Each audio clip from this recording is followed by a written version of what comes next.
True. Nervous, very, very dreadfully nervous I had been and am, but why will you say that I am mad? The disease had sharpened my senses, not destroyed, not dulled them. Above all was the sense of hearing acute.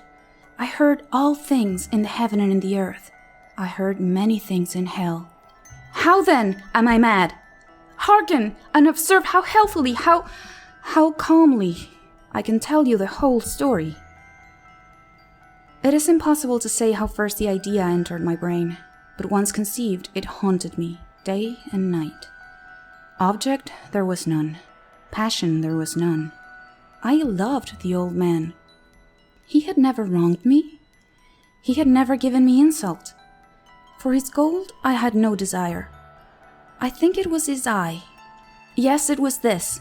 One of his eyes resembled that of a vulture. A pale blue eye with a film over it. Whenever it fell upon me, my blood ran cold. And so, by degrees, very gradually, I made up my mind to take the life of the old man and thus rid myself of the eye forever. Now this is the point. You fancy me mad. Madmen know nothing. But you should have seen me. You should have seen how wisely I proceeded, with what caution, with what foresight, with what dissimulation I went to work.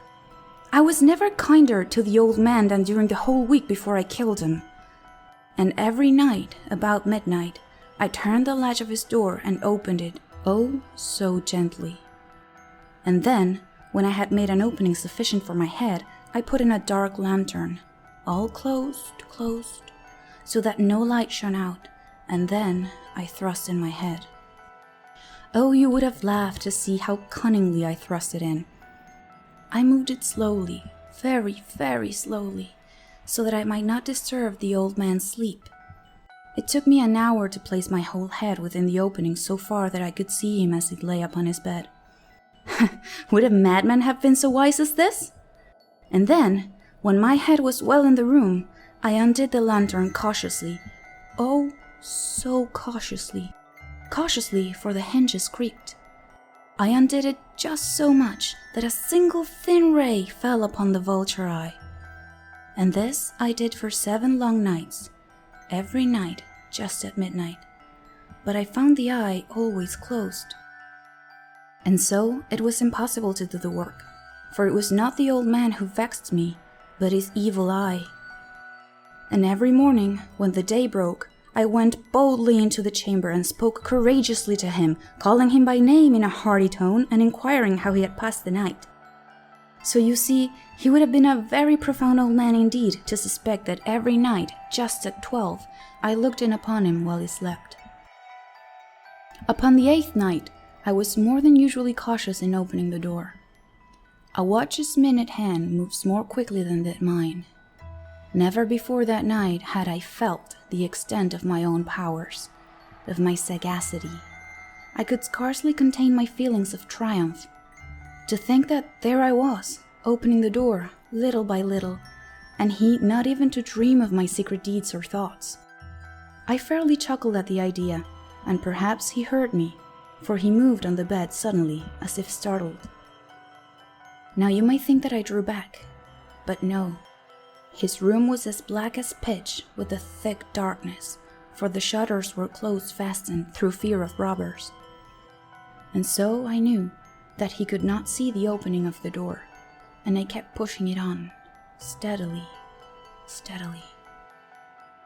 I had my head in, and was about to open the lantern when my thumb slipped upon the tin fastening, and the old man sprung up in the bed, crying out, "Who's there?" I kept quite still and said nothing. For a whole hour I did not move a muscle, and in the meantime I did not hear him lie down. He was still sitting up in the bed, listening, just as I had done, night after night, hearkening to the death watches on the wall. Presently I heard a slight groan, and I knew it was the groan of mortal terror. It was not a groan of pain or of grief, oh no. It was the low, stifled sound that arises from the bottom of the soul when overcharged with awe. I knew the sound well. Many a night, just at midnight, when all the world slept, it has swelled up from my own bosom, deepening, with its dreadful echo, the terrors that distracted me. I say I knew it well. I knew what the old man felt, and pitied him, although I chuckled at heart. I knew that he had been lying awake ever since the first slight noise, when he had turned in the bed. His fears had been ever since growing upon him. He had been trying to fancy them causeless, but could not. He had been saying to himself, "It is nothing but the wind in the chimney. It is only a mouse crossing the floor. It is merely a cricket which has made a single chirp." Yes, he had been trying to comfort himself with these suppositions, but he had found them all in vain. All in vain, because death, in approaching him, had stalked with his black shadow before him and enveloped the victim.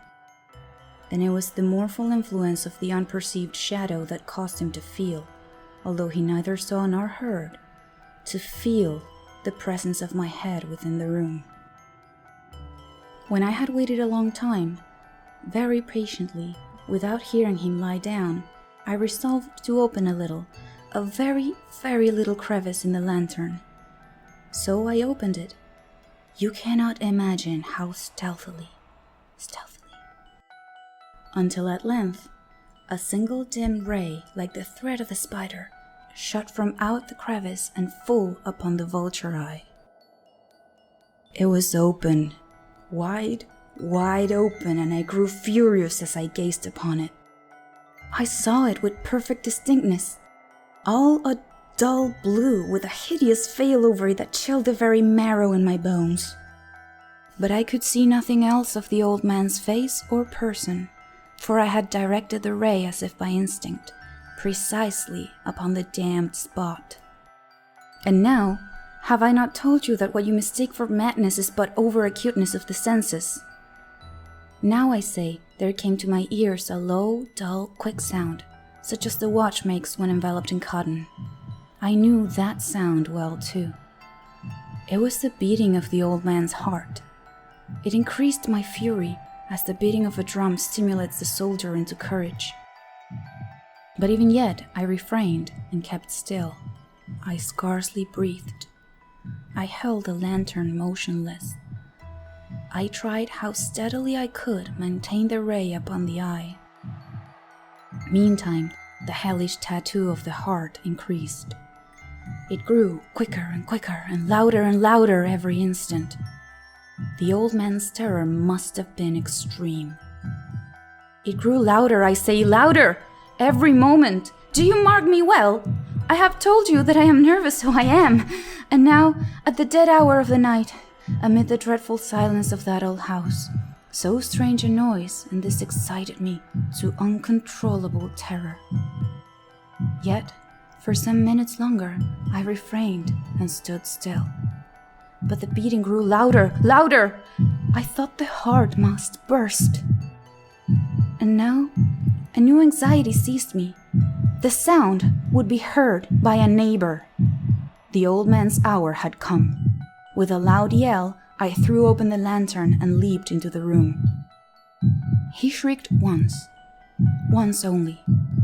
In an instant, I dragged him to the floor and pulled the heavy bed over him. I then smiled gaily to find the deed so far done. But for many minutes, the heart beat on with a muffled sound. This, however, did not vex me. It would not be heard through the wall. At length, it ceased. The old man was dead. I removed the bed and examined the corpse. Yes, he was stone dead. I placed my hand upon the heart and held it there many minutes. There was no pulsation. He was stone dead. His eye would trouble me no more. If you still think me mad, you will think so no longer when I describe the wise precautions I took for the concealment of the body. The night waned, and I worked hastily, but in silence. First of all, I dismembered the corpse. I cut off the head and the arms and the legs. I then took up 3 planks from the flooring of the chamber and deposited all between the scantlings. I then replaced the boards so cleverly, so cunningly, that no human eye, not even his, could have detected anything wrong. There was nothing to wash out, no stain of any kind, no blood spot whatever. I had been too wary for that. A tub had cut off. When I made an end of these labors, it was 4 o'clock, still dark as midnight. As the bell sounded the hour, there came a knocking at the street door. I went down to open it with a light heart, for what had I now to fear? There entered 3 men, who introduced themselves with perfect suavity as officers of the police. A shriek had been heard by a neighbor during the night. Suspicion of foul play had been aroused. Information had been lodged at the police office, and they, the officers, had been deputed to search the premises. I smiled, for what had I to fear? I bade the gentleman welcome. The shriek, I said, was my own in a dream. The old man I mentioned was absent in the country. I took my visitors all over the house. I bade them search well. I led them at length to his chamber. I showed him his treasures, secure, undisturbed. In the enthusiasm of my confidence, I brought chairs into the room and desired them here to rest from their fatigues, while I myself, in the wild audacity of my perfect triumph, placed my own seat upon the very spot beneath which reposed the corpse of the victim. The officers were satisfied. My manner convinced them. I was singularly at ease. They sat, and while I answered cheerily, they chatted familiar things. But ere long, I felt myself getting pale and wished them gone. My head ached, and I fancied a ringing in my ears. But still they sat and still chatted. The ringing became more distinct. It continued and became more distinct. I talked more freely to get rid of the feeling, but it continued and gained definitiveness, until at length I found that the noise was not within my ears. No doubt I now grew very pale, but I talked more fluently and with a heightened voice. Yet the sound increased, and what could I do? It was a low, dull, quick sound, much such a sound as a watch makes when enveloped in cotton. I gasped for breath, and yet the officers heard it not. I talked more quickly, more vehemently, but the noise steadily increased. I arose and argued about trifles in a high key and with violent gesticulations, but the noise steadily increased. Why would not they be gone? I paced the floor to and fro with heavy strides, as if excited to fury by the observation of these men. But the noise steadily increased. Oh God, what could I do?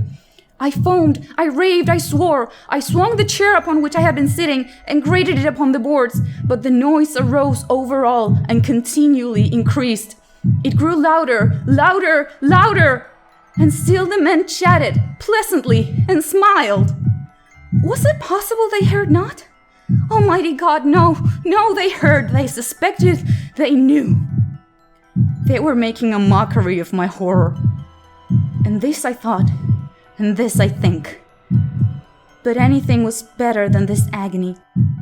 Anything was more tolerable than this derision. I could bear those hypocritical smiles no longer. I felt that I must scream or die. And now, again, hark, louder, louder! Villains! I shrieked. Dissemble no more, I admit the deed. Tear up the planks, here! It is the beating of his hideous heart.